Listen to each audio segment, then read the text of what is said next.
గోడల పైన ఉన్న శనీశ్వరుడు, విష్ణుమూర్తి, శివపార్వతులు పైన స్లాబ్ మీద కొలువై ఉన్నారండి. ఇవన్నీ ఇక్కడ మేము శనీశ్వరుడి దీంట్లో ఉన్నాము. ఇది తిరునల్లారు శని టెంపుల్. ఇది తిరునల్లారు అనే ఊరిలో ఉంటుందండి. ఈ గుడి మూల మూర్తి వచ్చి అనుగ్రహమూర్తి అంటారు.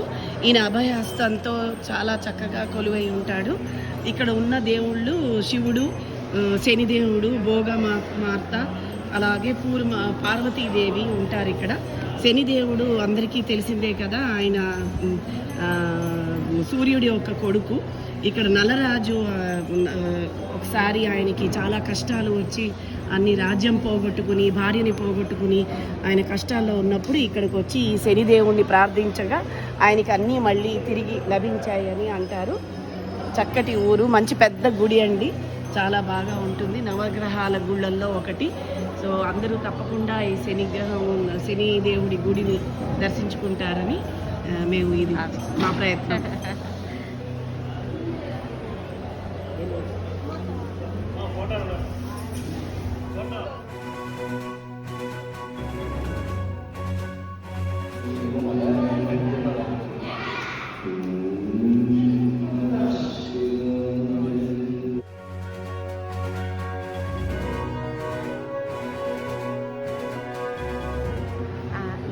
చాలా పెద్ద దర్భ చెట్టు ఉందండి. అందుకే స్వామివారు దర్భారణ్యేశ్వర స్వామిగా ఇక్కడ ప్రసిద్ధి చెందారు. శివుడు పక్కనే శనీశ్వరుడు, నటరాజన్, త్యాగరాజన్, తర్వాత చాలా టెంపుల్స్ ఈ ప్రెమిసెస్లో ఉన్నాయి.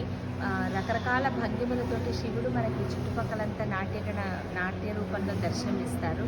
సో నవగ్రహాల్లో ఒకటైన ఈ దర్శనాన్ని తప్పకుండా మీ యాత్రలో ఇంక్లూడ్ చేసుకుని శనీశ్వరుడి అనుగ్రహాన్ని పొంది జీవితాన్ని హ్యాపీగా ఉంచుకోవడానికి ఈ గుడి మీకు తోడవు.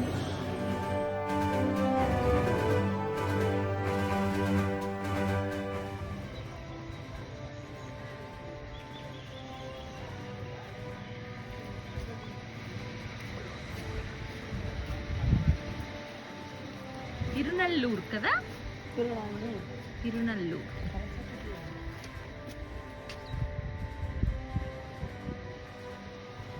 గుడి అటువైపు బాగుంది, గాలిగోపురం చాలా బాగుంది. ఇక్కడ నుంచి ఉంది.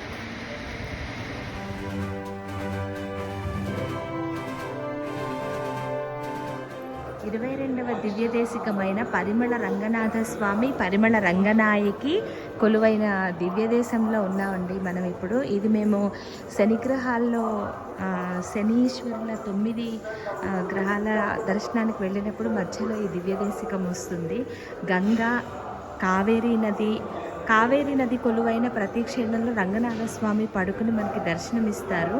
అందులో ఇది 5వది, 5 ఉన్నాయి. అందులో ఇది 5వది అనమాట దివ్యదేశికము. లోపల పెరుమాళ్ళు పడుకుని చాలా చక్కటి దీంట్లో మనకి దర్శనమిస్తారు. పరిమళ రంగనాథ స్వామి, పరిమళ రంగనాయకి అమ్మవారు అంటారు. పురాతనమైన ఈ గుడి దివ్యదేశికాల్లో వస్తుంది. మనకి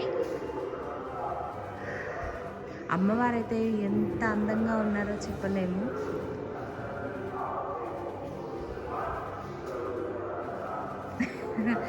కృష్ణ